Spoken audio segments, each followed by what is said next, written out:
Sabi nga dati, ang sinapupunan ng isang ina ang pinakaligtas na lugar sa balat ng lupa.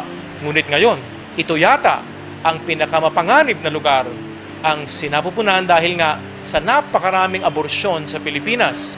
Halos 800,000 aborsyon taon-taon ang nagaganap sa Pilipinas.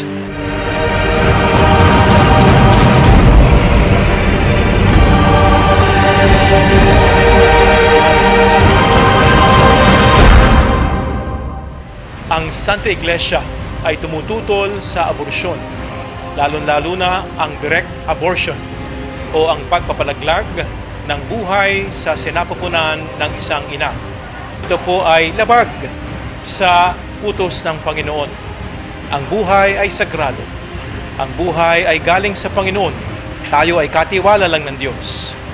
Ano ang tugon natin sa aborsyon? Ano ang sabi ng simbahan? Unang-una, self-control. Biyaya ng Espiritu Santo. Pagpipigil ng ating sarili. Tanda ng ating disiplina at spiritual maturity. Pangalawa, responsible parenthood. Maging responsable ang mga magulang sa kanilang pag-anak. Pangatlo, sabi nga ni Mother Teresa ng Calcutta, adoption is the answer to abortion.